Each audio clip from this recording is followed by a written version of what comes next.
watching and listening. Find us on the web at mbradio.us. Yeah. NY born, NY built. What is up, yo? Vanilla Happy Gorilla, Sunday, Big Dog, another Sunday Untouchables. with Let's your go. favorite Step in the hostess ring like kings with of the block. Moses. Gorilla grip, Big Dog, never stop. Iron in the veins, no gimmicks, no props. This is hard work, black top and body slops. Ain't no flash, just fists and fake. We run through ropes like we run through It gates. can't be. This is crazy. This bond ain't fake. You hear that roar? That's the And if Empire nobody at shake. home knows who We this the guy is, this is the Big Dog. And you did get a tip from the Brooklyn Prodigies earlier on that they had travel issues, but not due to them being scared or anything like that. But oh my gosh, the Vanilla Gorilla and the Big Dog and the Untouchables just inserted themselves into this tag team. elbows harder than a steel trash can. One shot, knock them flat on sight. Two beats bred for the spotlight fight. They can talk tough, bark loud all night, but in the ring, we bite and we bite right. We are untouchables, NY bred. Two fists swinging, leave legends dead. Joey bring the rage, Dave bring the brain. Together we storm like a runaway train. Untouchable, New York style. We don't tap, we make them snap.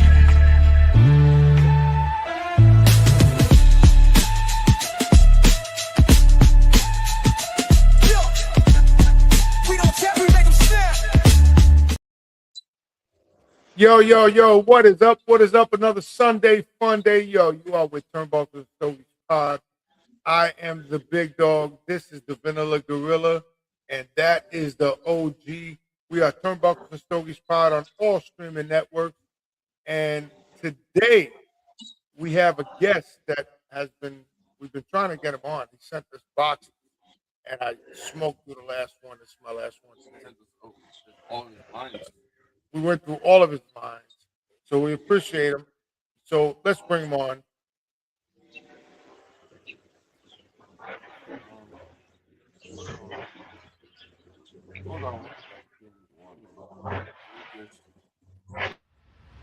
The interview of the week is brought to you by Jersey Mike's, a sub above. We got Alex from Exile What's Cigars up, guys? on here. Alex, what's up, brother? What's happening? What's going on? What's going on? Trying to fix the screen here. Hold on. You good? Go ahead, ask questions. So, Alex, let me ask you this. How long ago did Exile Cigars come out? I'm going to say, before you say anything, I'm going to say about 6 years. Next year will be our. So it's been a 4 year, three core lines out, a budget line, and ops, New York. And you lean in a little bit because you're fading out. You're breaking up a little bit. Let me. How about now? Good. How long ago did they come out? There we go. 4 years. 4 years. 4 years. See, I was close. I said 6 minus 2. Yep. So tell me and the viewers, how did you come out with Exile? What does Exile mean to you? So the name of the company, Exile Cigars, came from the fact that my parents came from 1960. So that's the empathy. And each. You got to lean in, bro. We can't hear you. I don't know what's going on. Hold on. Maybe. There you go. Which Just like that. I'm sorry. No, not.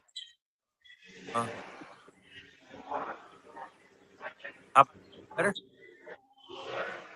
I don't know why it's doing that. It was working It fine might before be the his show. headphone. Let me see. How about now?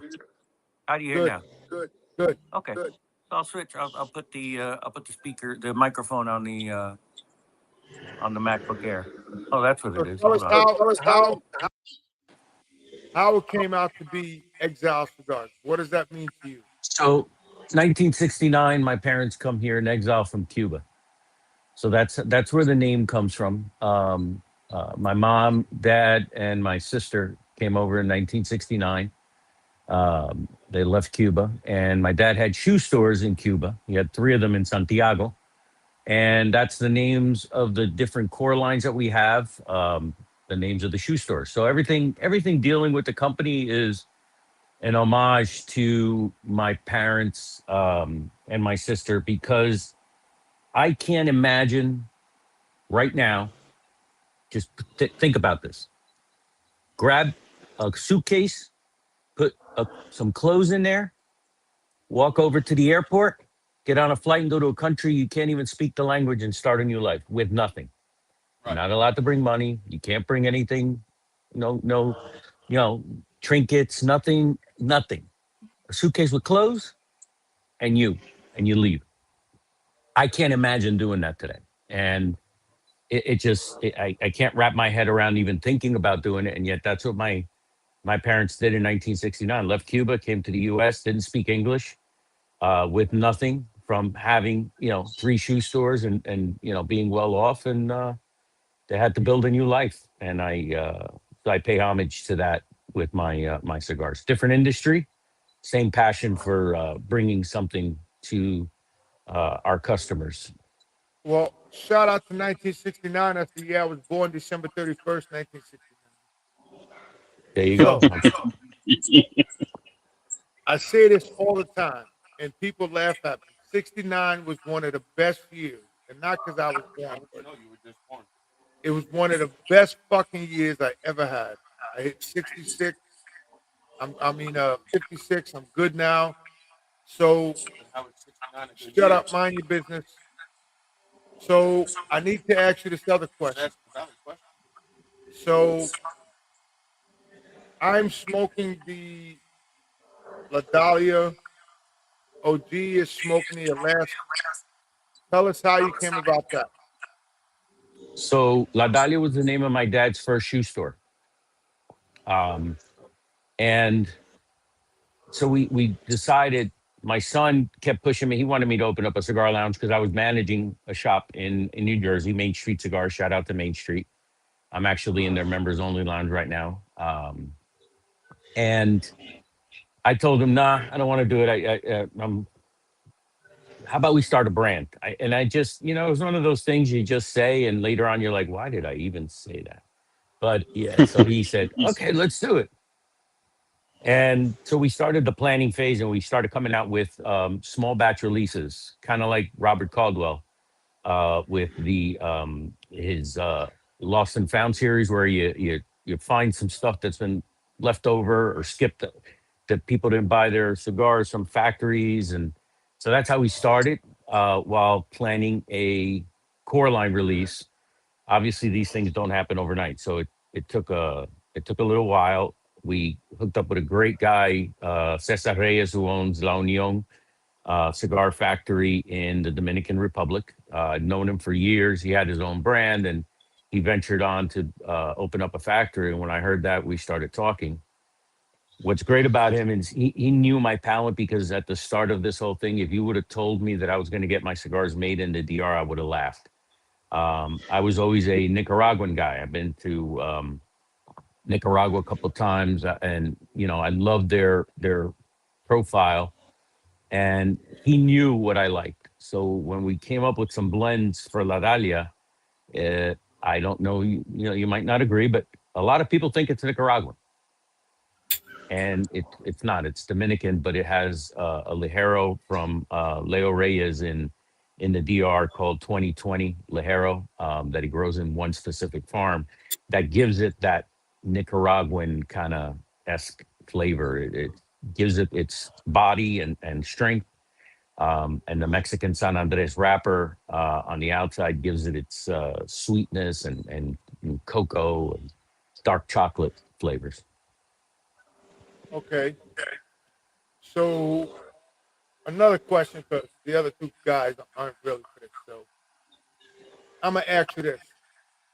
So how, and I know you just said it, but besides your son telling you or you telling your son get into your own cigar line, what made you want to start your own cigar line? Well, I think it was a progression. So you could say that cigars to me were a hobby gone wild. I was one of those guys. I had never smoked a cigar, and on the day I graduated the police academy in Newark, New Jersey, one of the guys that we were carpooling together gives me a cigar, and I tell him, no, I don't smoke. And he says, you are today. Um, that was a Romeo and Julieta. And to this day, I can tell you the day, July 14th, 1995. It just it opened up a rabbit hole for me to crawl down. And from that first cigar, I don't know what it was, if it was something that was dormant in my blood or something, but it just set me on a quest. I wanted to smoke everything. I wanted to, learn about it. And so I was one of those, you know, guys like you, where you want to learn about the cigar brand and the story behind it and all this stuff. So I was traveling, going places. When I'm getting ready to retire, a buddy of mine calls me up and says, "Hey, you looking for a job?" I said, "It depends." He says, "There's a shop that's looking for a manager. They wanted me to do it, but I'm moving to Tampa. I can't do it. So why don't you put your resume in?" So I did, got hired, and that was my retirement gig, was managing a cigar shop, which then made me think, there's got to be something more. I want to, and obviously dealing with all these companies that come in and give you samples, it was in my head. I can do this better. I can do this cigar sells for this much. I can do better, and that's what started the, hey, let's get our own cigar line, and here we are. So, Alex, tell me about the Alaska. I'm smoking it now. I know that I'm pretty sure it's what, a Habano wrapper.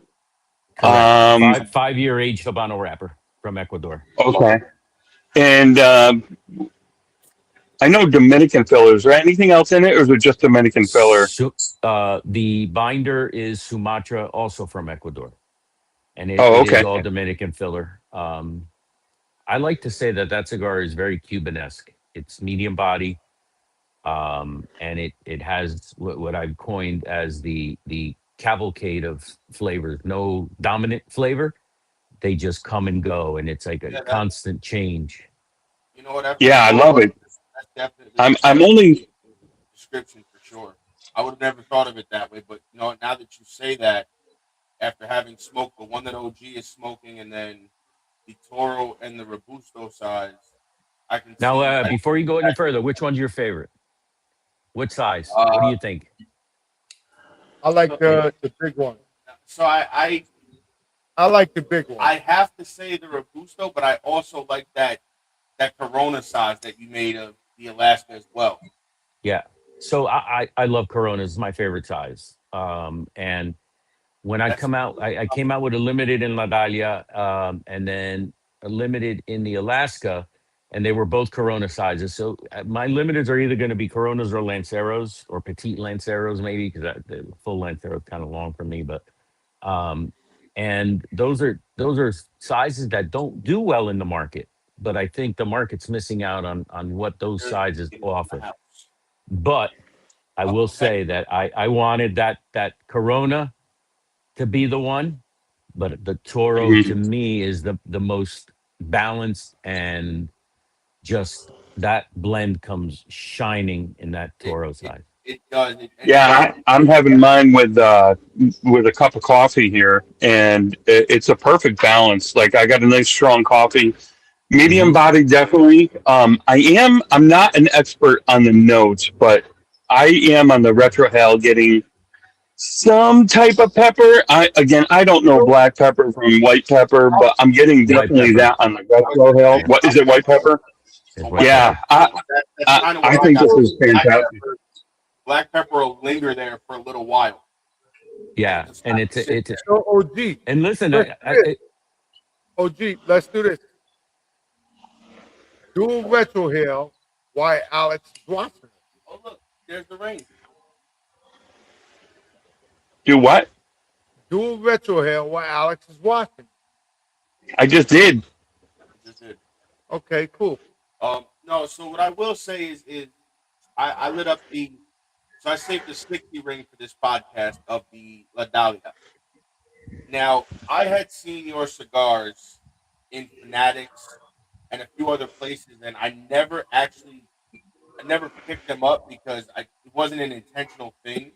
I seen them. I'm like, I gotta try them, and then, you start walking around looking at humidors, and you go, oh, I want to try this and this and this, and you start Mhm. grabbing, and then I never actually, if I remember correct, I don't think I ever actually grabbed them, but a friend of mine had smoked boxes of them and absolutely loved them. Badass cigar My life. buddy Mark, Badass Cigar Life on Instagram, he was smoking Yep. through boxes of them, and me and him, the three of us, me, him, and my dad, kind of had that same palate that we're looking for.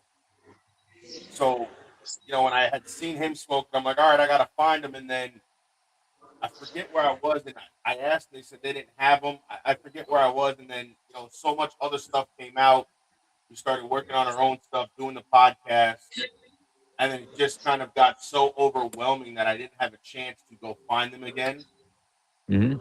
So when we were looking for guests for like this, as I call it, almost the second quarter now of the year, when I was like, oh, I'm like, you know what, let me hit up Exile and see if they're willing to come on because I had heard great things. A lot of people rave about your cigars. I don't think they get as much appreciation sometimes as they probably should, but that's like a lot of boutique brands. They don't get once people get them in their hands is when they start to realize, Yes. what they're missing out on.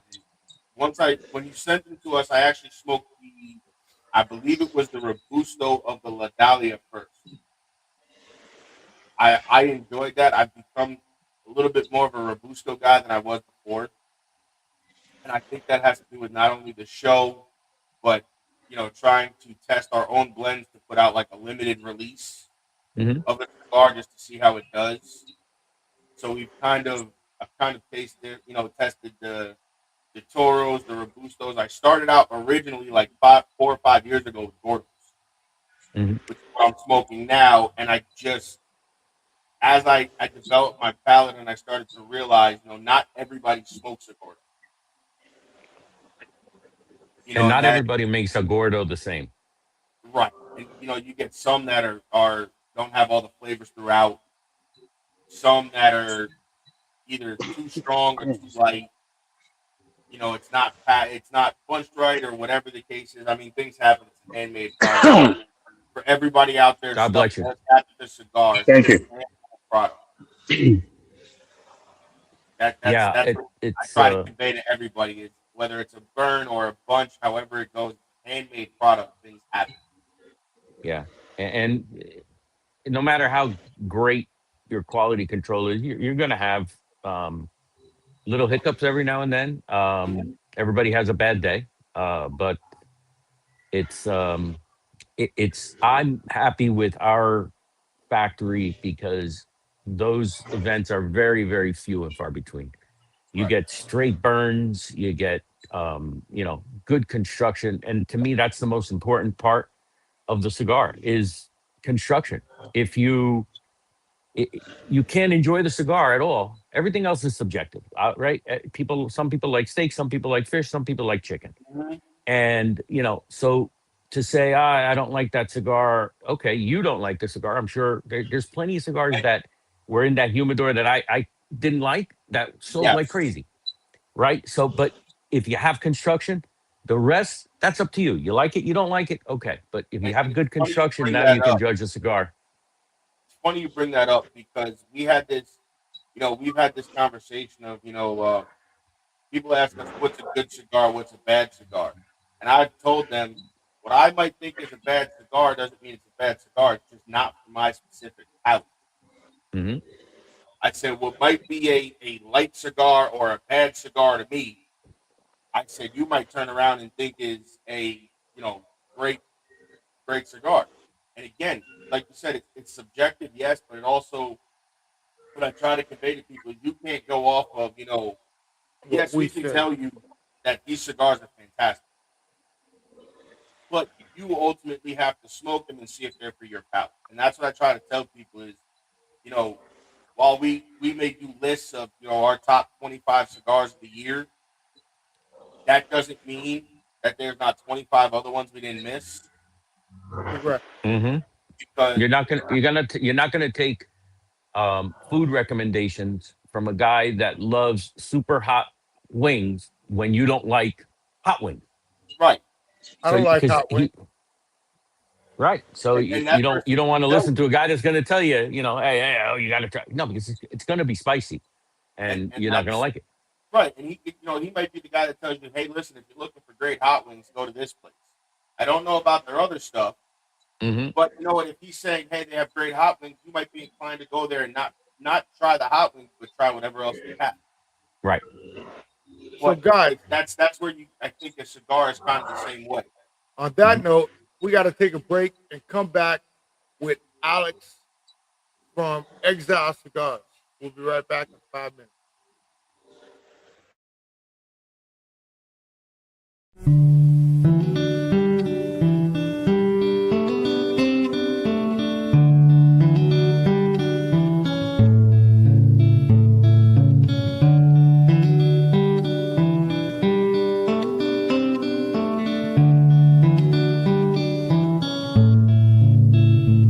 Well, to a hero, I say, I hope to see you again on some sunny day. And to a hero, and the love you left behind, I'll try my best to pass it on till the end of my time. And to a hero, you're gone, but I have no doubt that you have made it home.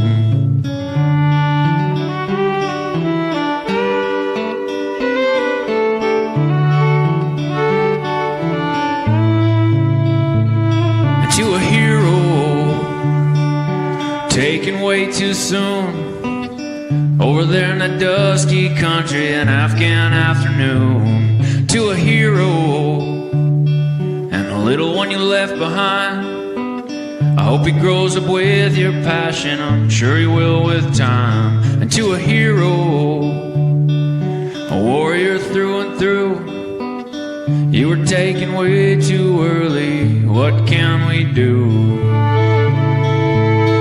Well, we can try to keep your spirits alive, we can try to be nice, we can not take for granted all the beautiful things in our lives. We can be the change we want to see, and we can listen to the wind pass through the trees. We can speak the words we know are true for our heroes.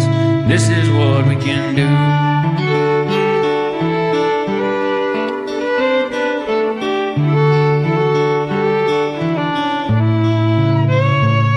To all the heroes taken from our lives, at home or in those countries, fighting for what's right. Now we can do this for you and all your kin, and make this world a better place for your kids to grow up in. And we can try to be true, admit when we don't have a clue, and be there with the ones we love until our time is good and through. And we can be the change we want to see, and we can listen to the wind pass through the trees. We can speak the words we know are true for our heroes. This is what we can do.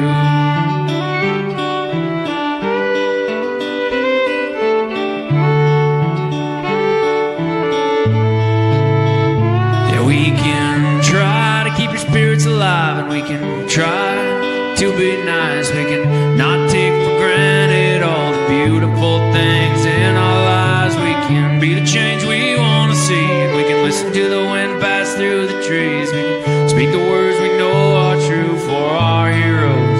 This is what we can do.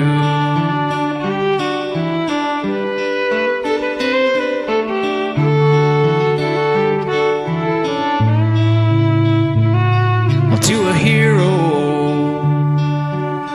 I say, I hope to see you again on some sunny day.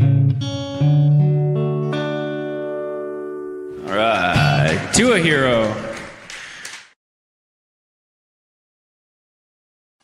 What is up? What is up? We are back with Turnbuckles and Stogies Pod on all streaming networks. Check us out. Turnbuckles and Stogies Pod. I am the big dog. This is the OG. Then we have the Vanilla Gorilla, and we have Mr. Alex from Exile Cigars. So let's dive a little more into the process of creating both of these cigars as your core line, the Alaska and the La Dalia. So obviously the names, like you said, have to do with your father's stores that he had, and kind of made you what made you make the blend and name and put the names on each of them. Like, did the blend have to do with kind of what the name means, or did that just kind of happen?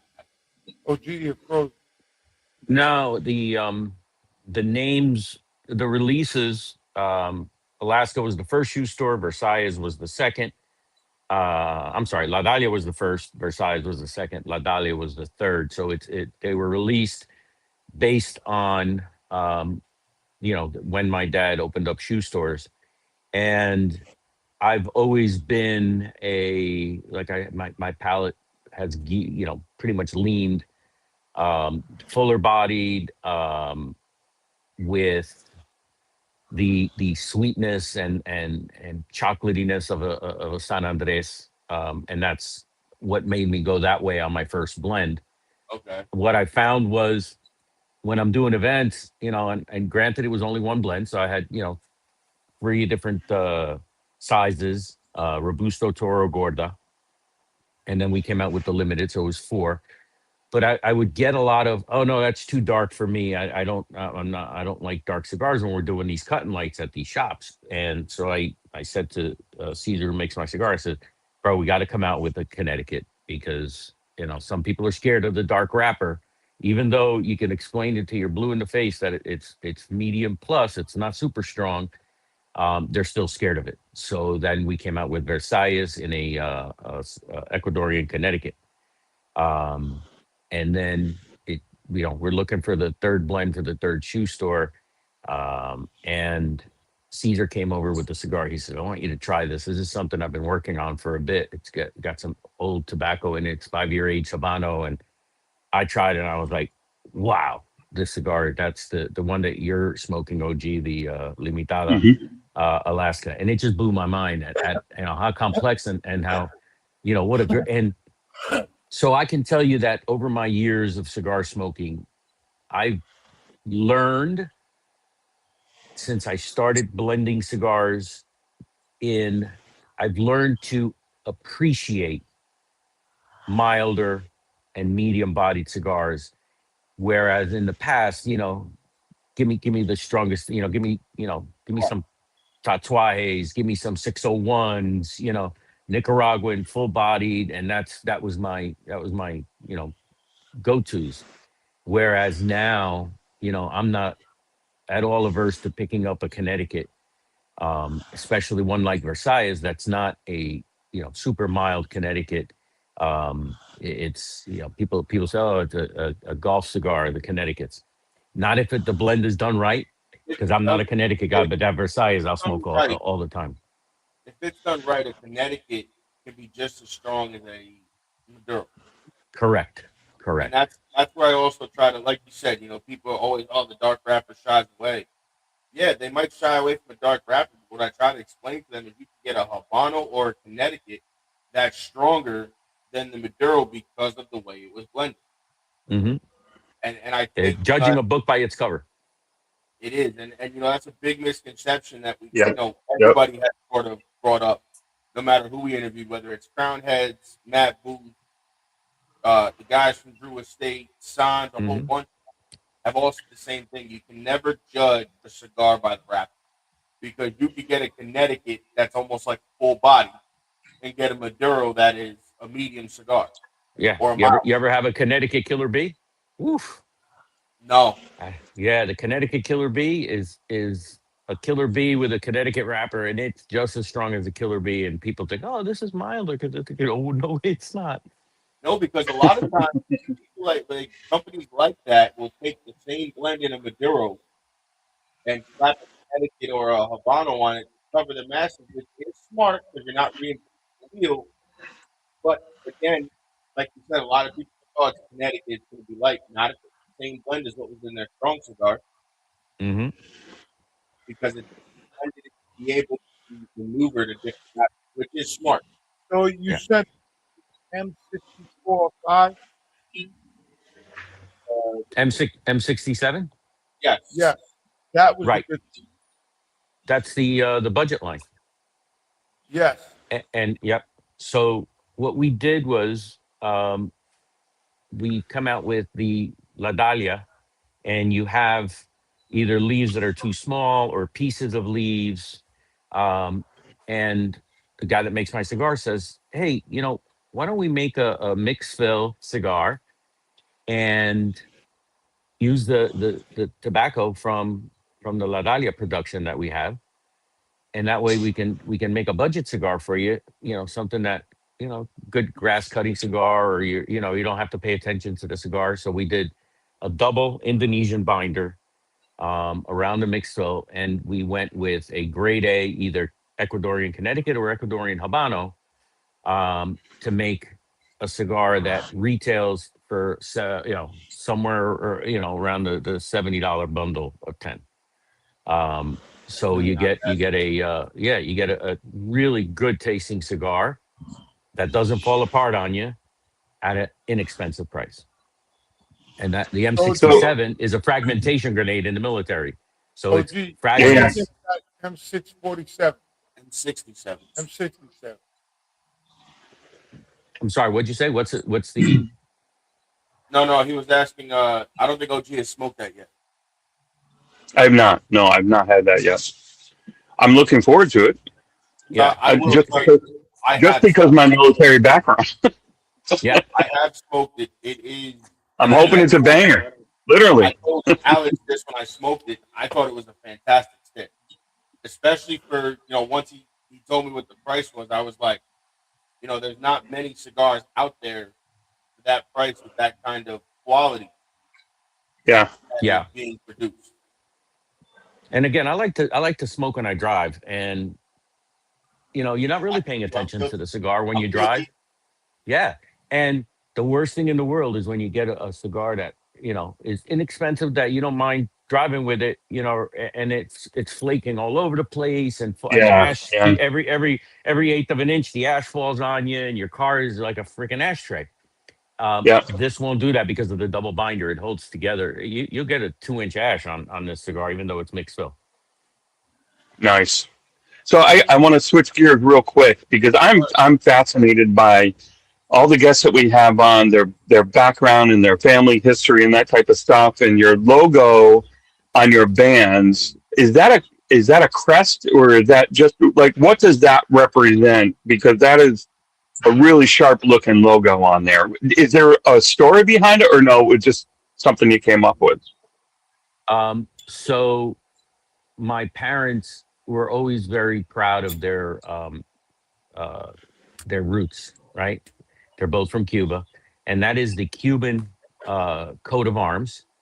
So it's the crest of Cuba, and my Uh-huh. parents had this little wooden plaque prominently displayed in their house, and it was the Cuban crest. And when I was thinking about making a band, I remember seeing that, and I go, "That's going to be on the band." Um, That's awesome. and Love and that. that's yeah. Yeah, it sounds like. See, I'm fascinated by this stuff because the cigar brands that have a story behind it are more appealing to me. Like, I want to know more about the brand itself, not that just somebody came up with a cigar and said, "Oh, that's nice," and threw that on. So I Yeah. appreciate the authenticity of that information, if that makes sense. Hmm. Love it. Absolutely love it. Fantastic. So So real quick, if you've OG noticed okay, just frozen, by the way. uh-oh. So if you notice the bottom of the logo, it says "Building a Legacy, One Cigar at a Time." Yes. And the reason for There you that go. is my dad. he was very family oriented. So his brothers all ran one of the shoe stores, and his dream was to be able to get a big enough plot of land and build houses on it and have his entire family all around. So when we moved to Newark, we lived in a apartment building, 322 Park Avenue. It was 4 stories. Three of those stories were all Martinez. And an uncle on the fourth floor. We were on the third, and an uncle on the second. The only apartment was the super on the first floor that wasn't, a Martinez. Next door, 324 Park Avenue, we had one of those apartments too. He loved the Yeah. family. His goal was, we're gonna build something that all my nieces and nephews and my sons and daughters will be able to take over, a legacy, right? And Right. unfortunately, Castro and communism wiped that out. So that's why we're, you know, building a legacy for, my kids and hopefully their kids, something that, my dad unfortunately wasn't able to accomplish. So I'm Well, gonna ask you so this so question. OG, I have a comment here for you. After we played our commercial, the Dirty Deacon said that it was a great song and that OG is his hero. It was a Uh, great song. That was a it nice is. song. Love Hector. So That's the nice version of what you so want to I say. can't even say this. That's the PG You version know of what? what we can say on the show. So OG, how about you go F yourself?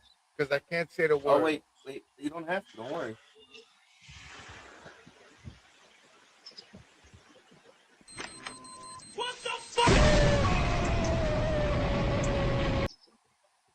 So let me ask you this question, Alex.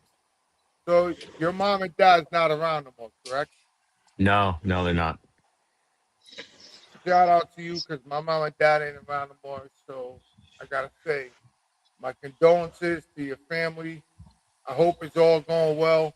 So, do you have any nieces and nephews that want to follow in your footsteps? Nieces and nephews, unfortunately, no. My sister never had any kids. So I have a niece and a nephew from my wife's side of the family now. And who knows, maybe. My son is he manages a shop. He's been in the cigar industry now for almost 10 years. He's going to be 30. And he got in when he was 20, started working a small little place called JR Cigar. You've probably heard of it. It's just a little place. Nothing Yeah, little crazy. place. Yep, yep. Slightly familiar. Slightly familiar Yeah, with it. yeah. It's not So that big. yeah, Nothing crazy. so he started there, and then he's been to a couple of different stores, and he's managing a shop now, Cacique in Roselle Park, New Jersey. And he's very very active with me, and in picking blends and design ideas and all that. So hopefully one day we're doing well enough that he can come on full time into Exile, and I can keep him without getting his getting kicked out of his apartment and with a good salary. Yeah. Do you ever go back to Cuba? And if so, like how often? And is it So do you have family my there? And no real family left, and my parents would probably roll in their grave if I went back before Cuba was free. Um, uh, I'm not going to support that communist regime. I'd love to be able to support the people, but unfortunately, you go there, and it's really supporting the government. And if you give $1 to a person on the street, by the time that's done, it's $10 in the pocket of the communist regime there. So I haven't been. I Trust me, there's nothing more than I'd like to go and see the house that my parents raised my sister in, and just that whole, which is on the opposite side of the island, by the way. Santiago was actually the capital of Cuba for a short bit. It was the first capital, and then it moved to Havana, and Santiago is the other big city in Cuba. But it's a definite dream of mine, and I think we're closer now to that dream coming true than we've ever been in my lifetime. Okay. So So OG, hopefully things will change there, and I'll be able to visit. you wanted to talk about the Alaska, correct? Yeah, no, I think we touched. I mean, I was kind of curious about the name. Like, where did you get the name Alaska? What inspired that? And so you you tend to miss out on conversations and questions you wish you would have asked your parents when they're gone. And that's one of the things I wanted to ask my dad what kind of drugs he was doing when he came up with naming a shoe store Alaska in Cuba. Thank But you. I that question is asked. Believe me, if I do an event and they see, I get asked that question at least 15 times every time I do a cut and light. I wish Sorry. I should just come up with a good answer, about how we visited Alaska and loved it, and wanted to pay homage to the great state of Alaska. But unfortunately, I have no clue. I can tell you he was never in Alaska, and he hated the Okay. cold. So it makes perfect Oh, sense. You've never been to Alaska and you hate the cold, so you're going to call your shoe store Alaska. Makes sense, right? okay. Fair enough. Oh, that's So, funny. how did you come up with La Dahlia?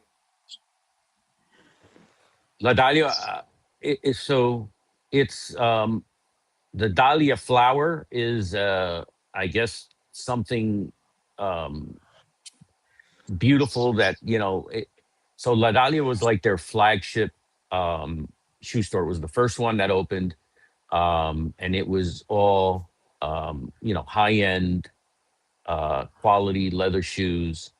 Um, made in other countries, Italy and Spain, and brought in, and then kind of like where I did with Versailles. It's kind of like it's funny how it worked out. Some people obviously they can't afford you know high end shoes. They go for regular shoes, and so he decided the second store was going to be more budget friendly shoes, and that was Versailles. That was the second shoe store he opened with lower price shoes, and still good quality, but at a more affordable price. So is it possible, being that you said La Dahlia was the higher end, Versailles was more of the budget, affordable? Is it possible that Alaska might have been Boots? It could be. That I I, couldn't tell you. I can tell just you that the kind actual of shoe going store. off of what you said. I'm just trying to think of, like, Yeah. maybe it had to What? do with Boots or something like that in Alaska because of Mm, all the snow. He decided to do that. maybe. Maybe. Yeah. I wish I knew. It's one of those things that I always say is, all the damn questions and all the stupid shit I asked Dad. Why didn't I ask him how he came up with the names? Yeah. I Right. mean, even So the names. I guess he just kind of like just he liked the name La Dalia. It's actually in cement. It says peleteria, which is the Spanish word for a shoe store. La Dalia. It's on the cement in the sidewalk, and the shoe store is actually still there and still functioning as a shoe store in Santiago. Let's I wow. go. had a cut. Let's go back. Let's go back Yep. to your sister. So Yes. it's you and your sister, correct? Yes. She's 16 years older than I am. Grew up in a different generation. She was kind of like a second mom to me, because she was 17 pretty much when I was born, and she helped my mom pretty much raise me. And I when I was little, I was her and her husband, I was with them all the time. They would take me on trips and stuff like that. So she So was like a second let's mother go to me. back to her. Let's go. Let's kick the storyline back to her. So what does she think about you doing cigars? She loves it. She uh she's tried every one of the blends, when we were coming up with them, and she loved the design.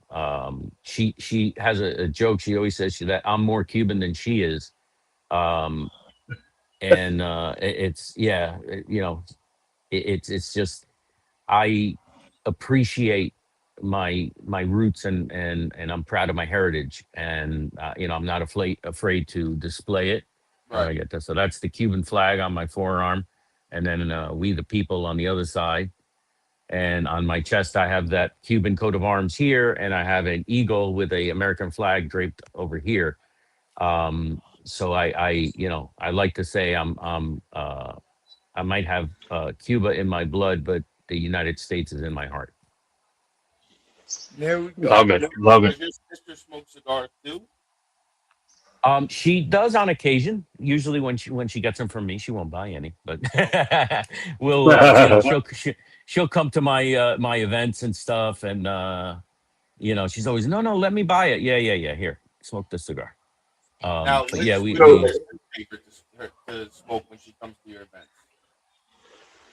um, actually, Alaska's her favorite now. The La Dalia was a little bit strong for her, and she liked Versailles when it came out, but now she's really digging the Alaska. another question, and these guys I think probably are figuring out what I'm going to ask because I ask this of every cigar guest that we have on. You can have one cigar, 1 hour of uninterrupted time, one cigar with anybody, past, present, or future. And I think I know the answer to this. But who would that be, and what cigar would you smoke? Oh, gee, you're frozen.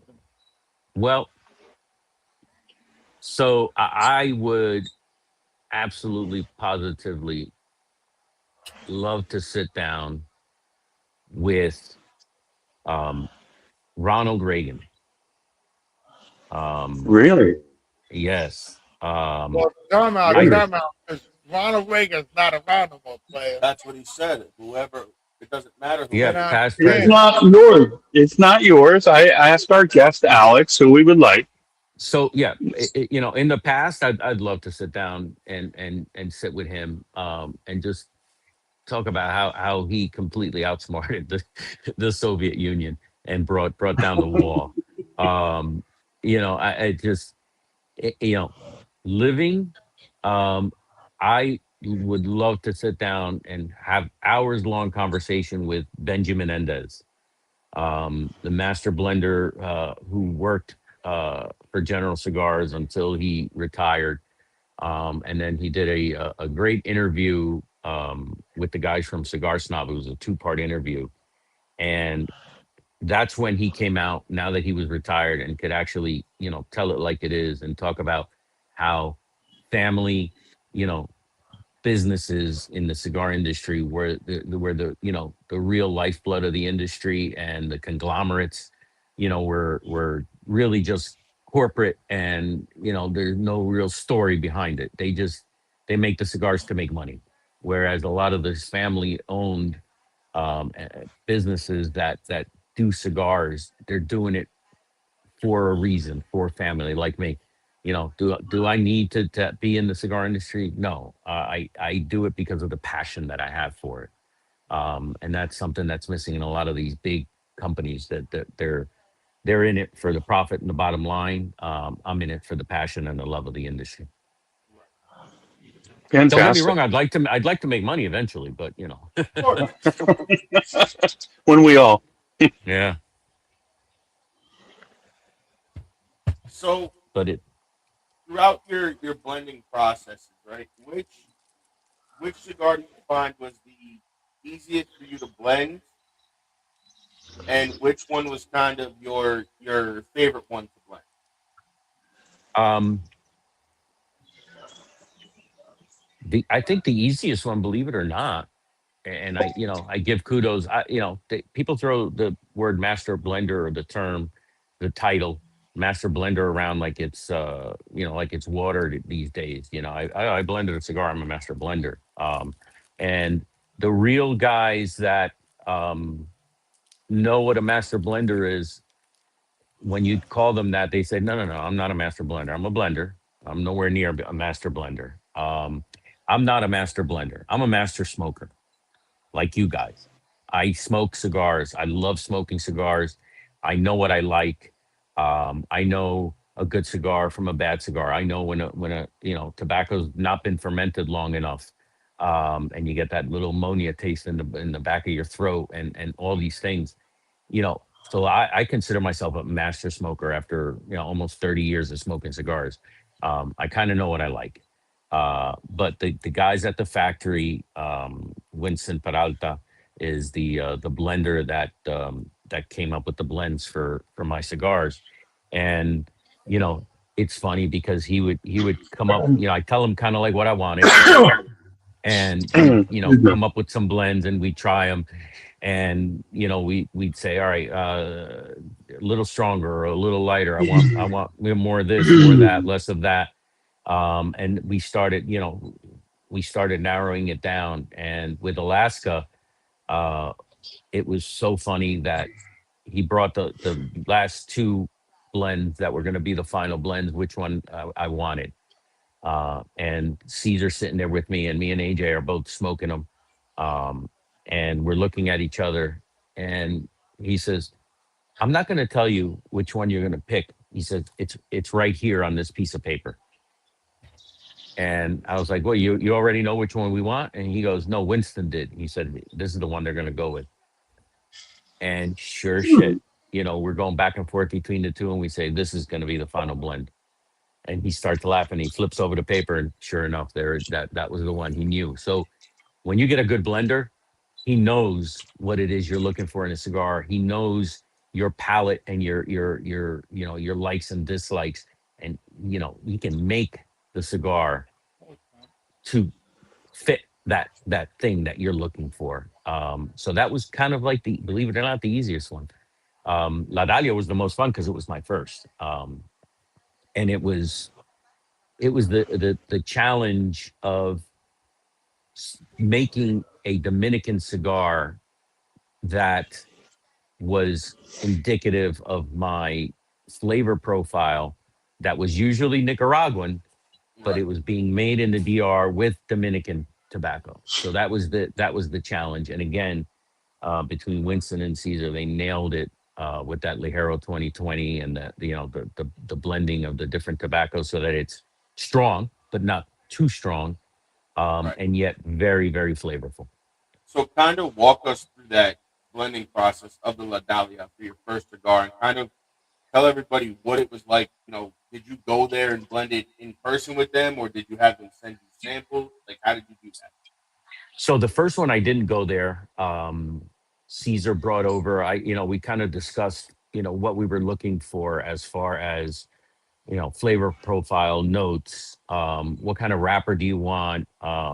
And I've always been a fan of Maduro, and I love Mexican San Andres. And anybody that likes a Padron Maduro will understand what I'm talking about. That's that chocolatiness, that espresso sweetness, that wrapper gives to a cigar, and then the strength based on whatever you put in the filler. Um, so we're kind of talking about Maduro, and he says, "Well, why don't we try San Andres? You like the San Andres stuff that's coming out?" And I said, "Yeah, let's do it." So we sourced out some really good San Andres um, in the DR that came from the preeminent Torrent family in Mexico that makes or grows fantastic wrapper, San Andres wrapper.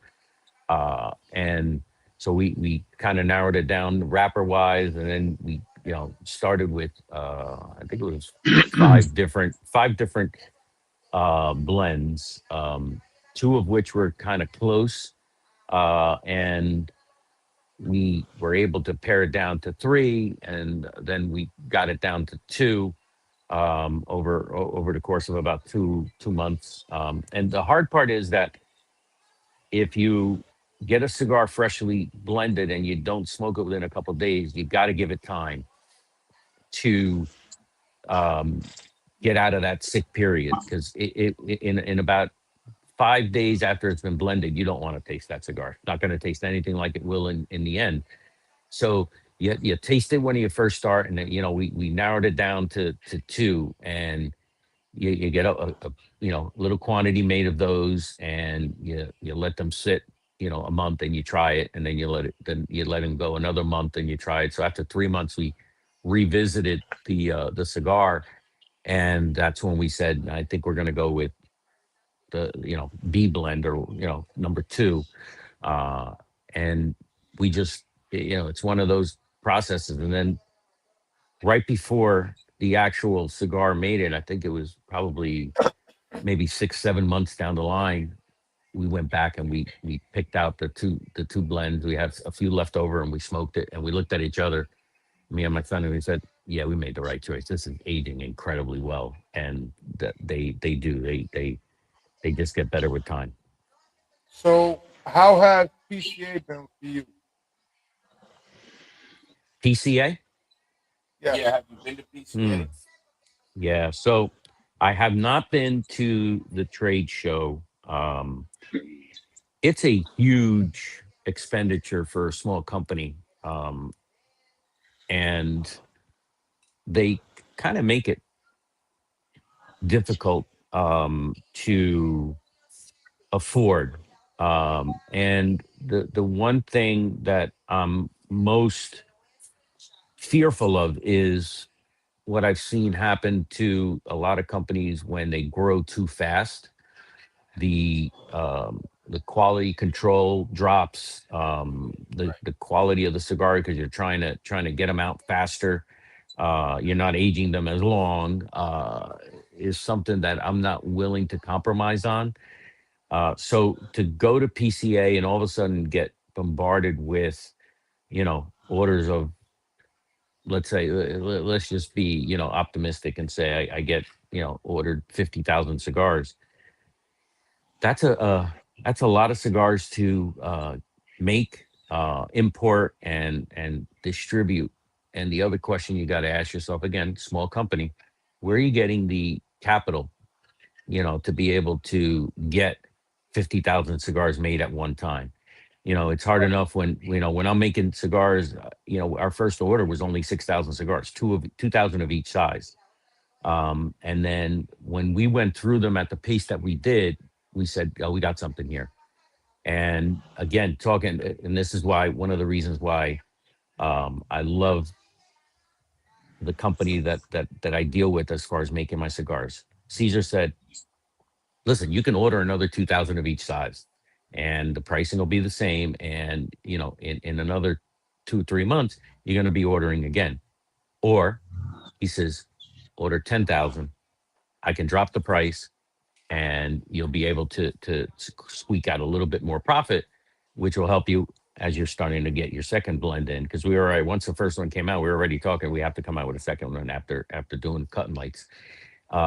And so that's what we decided to do. So when we order a production run, it's usually 10,000 cigars, which is minuscule compared to some of these big companies, where they're doing 50,000, 100,000 per size, in a shot. So besides the cost, what could PCA do for quote unquote the boutique brands or the smaller name brands to entice them to participate more? Or is it just mainly the cost to get there? Well, I think it's the cost is a big factor. It's probably, one of the biggest factors. The other thing that happens is, me as a new company coming in, if let's say I call PCA and I said, all right, I'm going to join and I wanted to exhibit next year. I'm at the very bottom of the list as far as picking the placement in the trade show floor. So a lot of the smaller companies get relegated to the back, and places where the foot traffic isn't really there. A prime Mhm. example was the BCA, the Boutique Cigar Association, which kind of folded up. They had a great concept of coming up with a BCA pavilion, and they made it more affordable for their members to be able to um, be at the trade show and sell cigars there.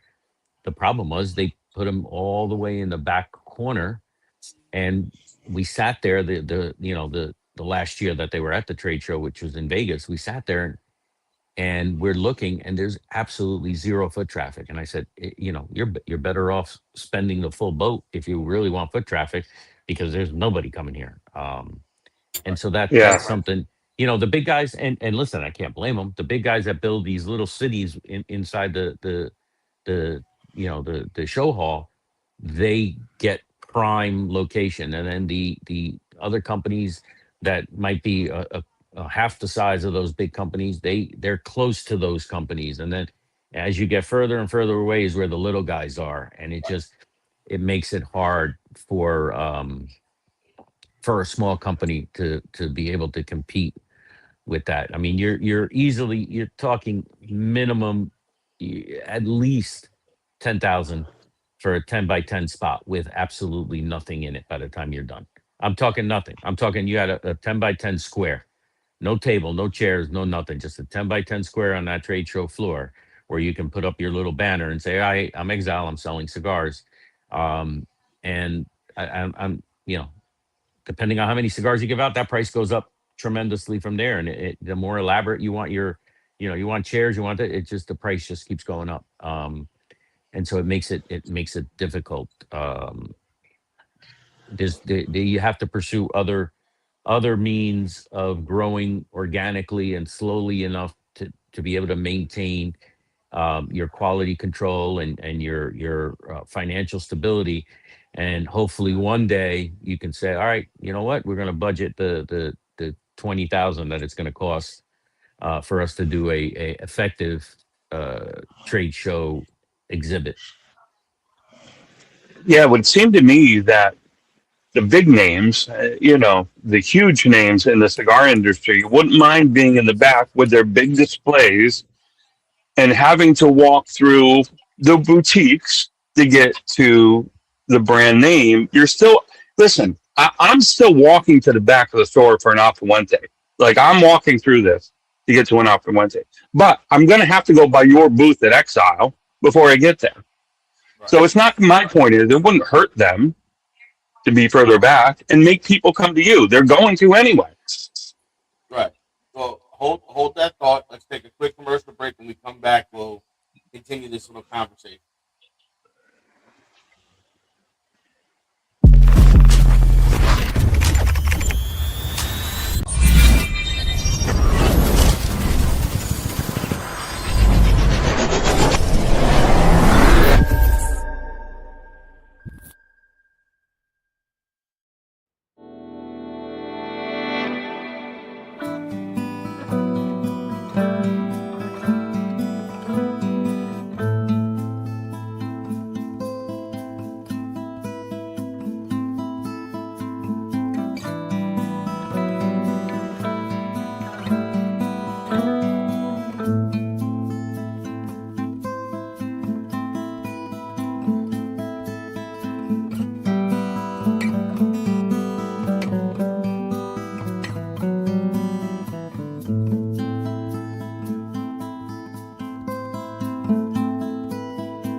Hombre muerto.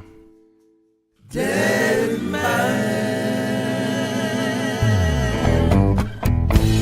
10 years hard time for something that I didn't do. You've been living on easy street. Now death is coming to you. You're a dead man. You're a dead man walking.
And we're Okay, back. we're back. So we were talking about, how they could make it better for, and you were talking about how you would walk past the booth anyway, going to the bigger names of the PCA. That's kind of where we left off. Yeah. So Yeah, no, I don't think the big names would, their egos won't allow them to be in the back. yeah, I don't disagree. I understand that. It's funny. I just got a text from a friend of mine. His wife, or excuse me, his sister is a wife of one of the major cigar companies. I'm not going to put the name out there, but he's the wife. She's the wife of one of the big accountants for one of the big cigar companies out there.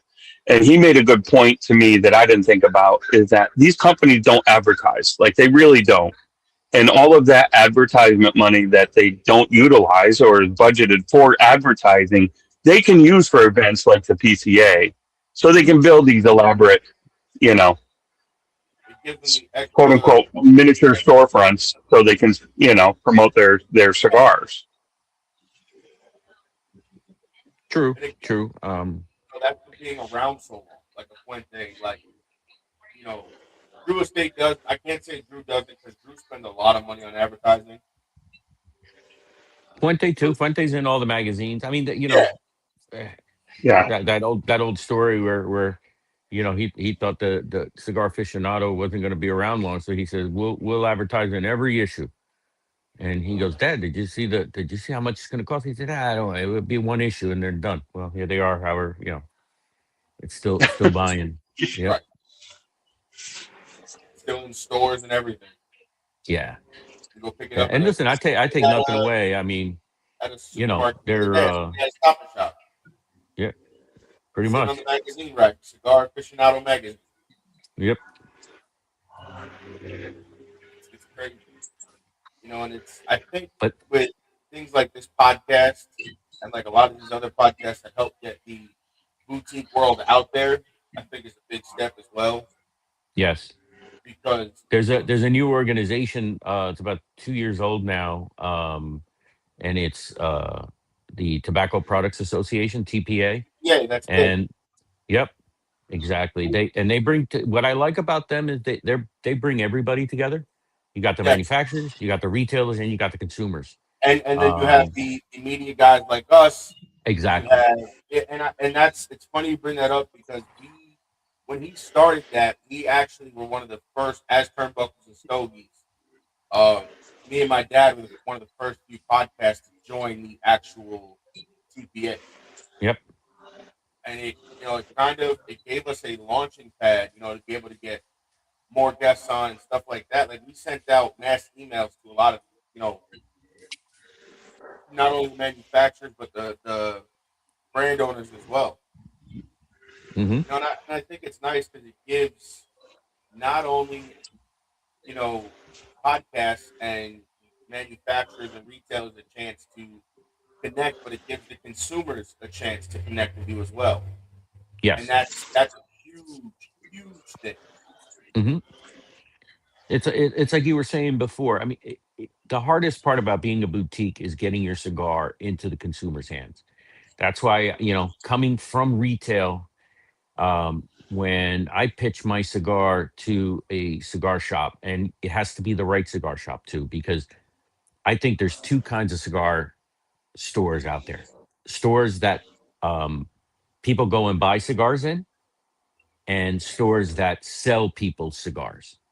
So when you walk into a store and you got, a college age kid working the register who doesn't really smoke cigars, you walk into the humidor, you grab what you want, you come, you pay for it, and you leave.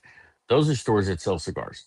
My brand would not do well in that store because there's nobody to say, "Hey, you like that? This is your flavor profile. Try this new cigar we got in. It's really good." That doesn't happen in a store like that. Whereas in a store where they sell cigars, you kind of help your customer find new stuff.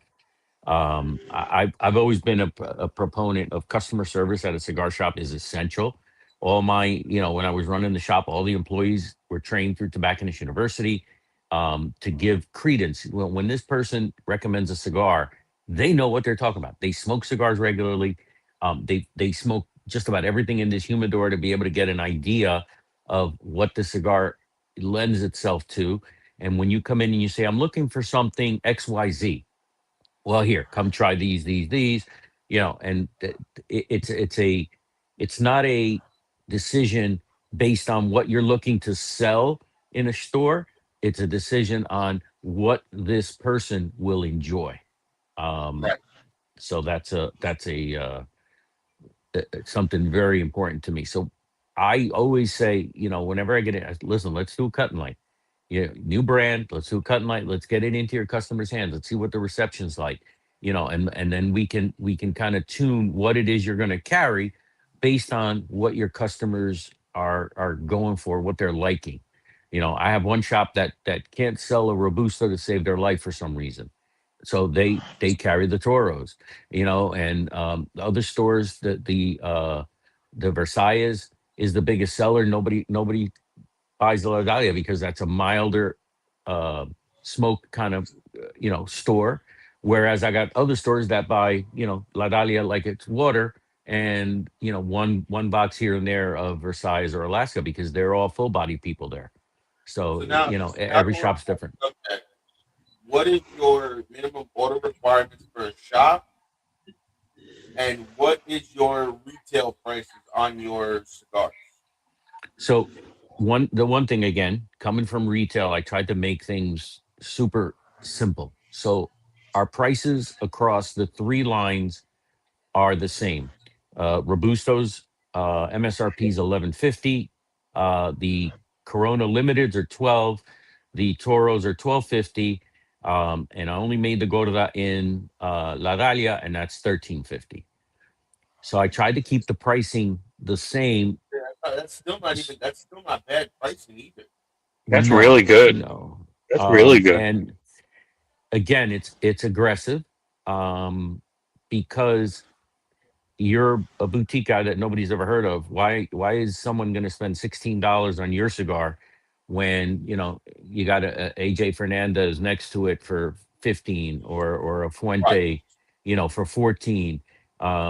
And the unfortunate thing with boutiques is our costs are always higher because we're not buying in the quantity um, of tobacco that these big guys are dealing with. So they get, better tobacco at better prices usually. Correct. And then the smaller guys, if you want that good tobacco, you're going to pay for it. And again, I'm not putting my name on anything that is not, worthy of it. The last thing I Mhm. want is somebody to say, "Oh yeah, this cigar is, crap." It's Um, funny you brought Yeah. that up for the boutiques bringing in not as much tobacco and the pricing being higher. We actually just ran into that issue with we were working with another guy for our cigars. He was a broker. He was going to do all of our shipping and stuff like that. But the problem was the wholesale price of the cigars from, let's just say, Bandit and everything from his factory that he one of his factories he works with is $5, right? He was wholesaling them to us at 10. So in order for us to make a profit at a 4 pack, I was having to sell them at $20 a stick.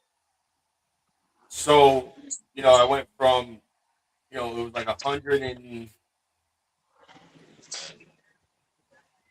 uh so actually hold on. So we have a comment here and then I'll get back to that. If the big cigar manufacturers have already made it in the industry, shouldn't they be helping to lift up the smaller brands instead of viewing them as competition? I'm gonna get back to that. Let me finish my statement because I have a whole big thing on that. And I've had this conversation at length with OG quite a few times. We've had this conversation at length. Hector said, if only. Yeah, I'm gonna get back to that. So like you said, we were bringing them in. It was for a 4 pack, it was $110 shipped, and everybody was like, "Yeah, but the price." And we knew right off the beginning. Listen, we tried every which way to make it, even down to $80, $70. Like we tried every argument possible to drop that price. It didn't work. Thankfully, one of our viewers, Hector, and one of our other friends, kind of gave us a line and was like, "Listen, go talk to so and so, and I guarantee you he can do better. And we got on a phone call with him, and we dropped the price damn near in half of what it would cost us. Hmm. What it would cost somebody to buy a 5-pack from us. And it's Yeah, once you, it's tough. It's tough to compete. I mean, and especially when when you find somebody like you said you can work well with, and that's that guide you and kind of like, hey, listen, I told him what we got price wise. He was like, yeah. He was like, so basically, take one of my 5-packs, multiply it by 2, and that's the price of one of your 4-packs. I said, okay, that's all I need to know. I was like, we'll be talking about blends pretty soon. I was like, give me a week or so to really finally decide on what we want to do, and I'll send you an order of what kind of samples we're looking for, and we'll go from there. let me Which know when you guys want to go to the DR, and we'll go visit the factory, and we'll okay, yeah, absolutely, be well, more than Give happy. us a date. Give us a date. We'll make it happen. well, I gotta let me get my passports and stuff together first, Yeah, yeah, and a little bit of capital to be able to expenditure these trips to the DR.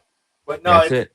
it's a very interesting industry. But when you find somebody who knows what they're doing, and you can say, hey, listen, I'm looking for X, like you said earlier, X, Y, and Z, and they can say, hey, here's I made you 4 different samples. It's of the same blend, but I tweaked it a little bit for each one. The last one is what you're looking for, but try these other ones in between and see what you like. Yep. Hmm. Now, going back to Megan's question, you would think that these big brands would help the smaller guys, but here's the issue with that, and Alex can tell you very well. These big brands view a lot of these smaller brands as competition and nobody. They view them as guys who are never going to make it, who are never going to blow up, who are never going to be what they are. They've been around for 100 years, and they feel that the only ones that should eat at the table are the guys who've been around that long, or the guys who have made a big name, like a Puente, a Padron, a My Father, a Drew Estate, E.P. Carrillo, well, Casa Carrillo now, but it's very select few that they think should be essentially the big names and essentially the guys in charge of them. Where the littler guys like Alex, like Cigar Clowns, like who else we had on? Even Rick at West Hampton. He's a smaller company. Granted, he came from General. Again, Yeah, if the industry, see, and that's what it is supposed to be, a brotherhood and a mentorship. It should be. You're 100% right. Now, with that being said, you to kind of touch off what Megan is saying here. If the industry is truly a brotherhood, inclusivity should mean mentorship and collaboration, not gatekeeping, helping the next generation. Only makes the cigar community stronger. Again, yes, you are right, 100%. business is business, though, and Business listen, is I'll be business, honest with you. The big guys are scared of boutiques and they are because because they're they, going to a take lot of they're going to take people away, and if they become popular. I mean, and look at a guy like Pete Johnson, you know, that's with actually a very good example. yeah, love Pete. And I Great love his cigars, by the cigars. way. Yes, One of my and favorite brands. here's a little guy that all of a sudden now When but not only did he blow up, but he helped Pepin and my father grow by because they make his cigar. So the more cigars he sells, the more cigars my father makes, right, and and not only they. that, you can even put as much as he says he's not a bigger name. Look at Crown Heads. Hmm. He works with My Father Cigars, and he works with Pichardo Cigars and all these other companies that, like you said, the more cigars they make and they sell and they produce is Yes. more that my father makes and sells and produces, and then gives my father revenue to put back into their own company to make their Yep. own cigar. You know, so it's like you said, it's one of those. You know, they like the boutiques because it's new to the industry, but they don't like them because of, like you said, like a Pete Johnson or a Crown Heads or Hmm. you know a few other guys who have taken some of these other big name factories who make their own cigars, worked with them, have them produce their cigars, and now they went poof and exploded. Yep. And now it's like, well, hold on a minute. We were supposed to be the guys running the asylum, and now you got guys like Pete Johnson, like Crown Heads, you know, even as far as to say, you know, and he's always been a pillar in the industry, but Jonathan Drew, as Hmm. I call them, everyday guys who dress like we do, talk like we do, say things like we do, and just are who we are now essentially in charge of running. And I don't say in charge, but you get my metaphor. Yeah, yeah. You know, it went from the 3-piece suits and ties to now it's you know Jordans and a pair of jean shorts and a backwards hat running the asylum. Dude, they started in a kiosk at the World Trade Center to being one of the largest factories in the I want in Nicaragua. repeat, but if we're talking about a brotherhood and inclusivity, there has to be a balance between protecting the market share and growing the industry. Again, we can't agree with that statement more. You know, we can't agree with that statement anymore. But unfortunately, you know, it's while it is a brotherhood, it's a very small brother, unfortunately. Um, Listen, when we were designing, we were La Union Tabacalera La Union, their first big customer, and I'm small, I'm tiny, so we were the first customer. When we're designing the box, I told Caesar, I said, I need your logo. He said, what do you mean? I said, 'Cause I'm going to put it on the bottom of the box. He goes, what do you mean? I said, bro, you know, I got to tip my hat to you. You know, you're making the cigar. I'm not making the cigar. I, you know, came up with what we wanted. And, you know, I want to, you know, rising tide raises all ships. If somebody likes a cigar and all of a sudden they say, you know what? Oh, this is I'm going to talk to this guy. He makes more cigars. He's able to buy more tobacco. He's able to help me even more. right, So why wouldn't I want to promote, you know, the factory where, you know, where my cigars are? I love companies that they want to keep that like it's a state secret, you know, who makes your cigar. Oh, okay, I don't reveal right, that. and I What do you mean think you don't too reveal it? that That's kind of like, you know, part and parcel to what you are. You know, right, like I can see gatekeeping maybe a blend. And as far oh, as I the legal, lost. Did I lose you? can you hear me?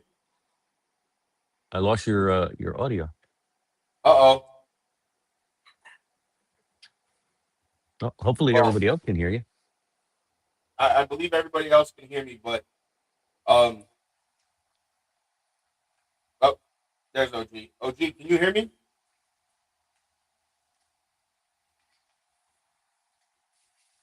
OG, can you hear me?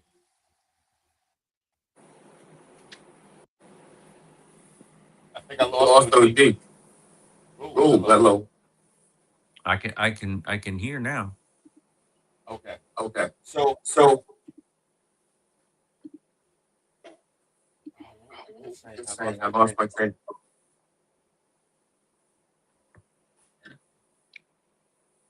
Uh-oh. Train left the Lost. station. Oh no! Hold No, on. hold on. We were We talking were talking about about what was what it? was it? The The okay, okay, gatekeeping. There we gatekeeping. go. There we Give me a go. second. Give me a Took me a second. second. Just like, Um, no. no, So, so like, I can like see I as can far see as as far as gatekeeping a gatekeeping, blend, right?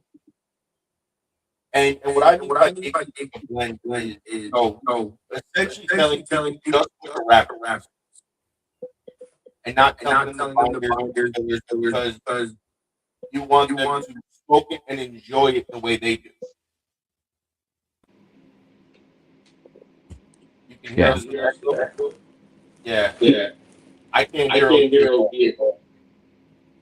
Um, Uh, so yeah, so so yeah, so I don't know if I don't know that's if that's I can see. And, I and, don't see I don't that. think that and I can everybody tell thinks, oh, it's kind of like the secret sauce or the secret formula. right. And but I tell you what, you can get the same tobacco and give take a pile of it and split it up into three, give it to three different factories, and the tobacco will be different with their final God processing damn it, and everything else. motherfuckers! Every time someone fucking calls, pisses me off. I All can right, hear we're you. in. You're good. We can hear you now. Don't be So pissed off. we're winding down here, but this is why, yeah. So the guy that Hector works with, he calls him the mad scientist. And that's why I love working with the mad scientist. Our mind is where he makes his money. It's helping the little guys get their start. And that is very true because we called him and got him involved with it. You know, we had to have a long time. Like, I like helping the little guys. Pass over. They don't like to start before they get through. As far as like a price point or stuff like that. We brought up our price. Like, oh wow. That's when I told you that he could sell two for his 2.5 for his one pack. And I was like, okay, cool. That works. And waiting to order my samples. But I'm excited to work with him and I put out and everything else. And it's a very interesting industry as far as working with people and seeing who people will work with. But you, Alex, have a great factory and blender you're working with because I've had the opportunity to smoke almost all of your line. And it is now, something that I will keep in my humidor for sure because I do enjoy the cigars. I have to say this Gordo surprised me in a good way because I don't smoke a lot of Gordos anymore. But I'm thoroughly enjoying this Gordo and will at least be ordering at least a single or two singles of each one because I got to make sure I got it in the humidor now. So you're on mute, Alex.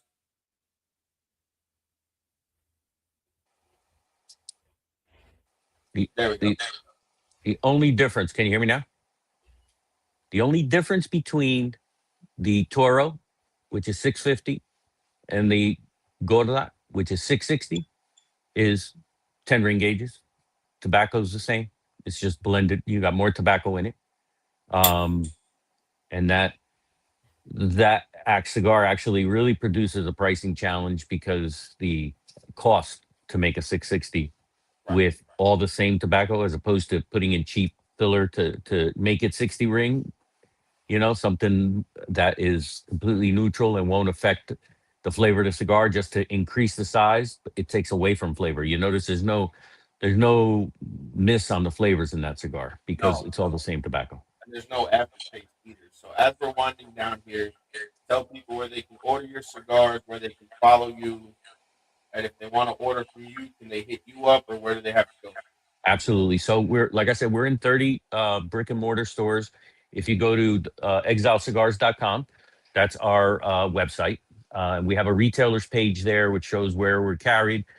There's also unicornsmokes.com, which is our online storefront, where we not only have just Exile, but we also have the La Flor Dominicana NFT cigar, the Tatuaje Anarchy NFT cigar, and some other unicorns out there that are hard to find and aged stuff. It's kind of like the clearinghouse for cigar collectors. If you have a collection and you want to sell it, we do consignment based selling on the unicorn site as well. Hoping to get out a auction platform before the end of the year for some really crazy stuff that people have that they want to auction it off, and hopefully that'll take off before the end of the year. But yeah, exilecigars.com, at Exile Cigars. We have a YouTube channel, Exile Cigars, as well. Instagram, same thing, Exile Cigars. And from there you can navigate. And what we tell people is if there's a brick and mortar near you, please support your local brick and mortar. Without the brick and mortars, this industry is dead. You can buy cigars anywhere, but you can only go to a cigar shop, sit down, and have a conversation like we're having here, in person, and relax and enjoy the camaraderie that the cigar industry gives you, which is unlike any other industry. So, Sure. if you have a brick and mortar near you, please. If you don't and you want to try our cigars, feel free to go to unicornsmokes.com and we will ship out to you. And I always look forward to eventually meeting our guests in person and sitting down and even just having a cigar with you, just talking and being able to meet in person would be a fantastic thing to do. So I will. Can you hear We'll us okay? plan a trip, and Yeah, we'll do it for I got you back. when you're doing a show. We'll plan a trip up there, and Sure. I'll be a live guest. Absolutely. So I am going to end the show here. I don't know if you have any closing remarks you want to make to him after we end OD. No, My I closing remark apologize. is thank you so much for having me on, man. I And appreciate the ability thank to you for get taking the time word out. to honor us. Anytime. As far as I'm concerned, I don't care what the producer says, but as far as I'm concerned, anytime you want to come on, you're welcome back. 100%. 100%. So let's go ahead and end this, and then if you want to talk for a few more minutes afterwards, we can. Yeah. Just get us off the air so that the next show can take our place. All right. Alrighty. Ladies and gentlemen, thank you for tuning in to Military Broadcast Radio. As we wrap up today's show, we want to remind you that the podcast of today's episode will be available right after we go off the air. So if you missed any part of the show or want to listen again, be sure to check it out. And remember, we're here to support and honor our veterans. Your stories and experiences matter, and we are committed to giving you a platform to share them. That's right. We're here to give our veterans a voice. So don't forget to catch the podcast and stay connected with us. Giving our veterans a voice.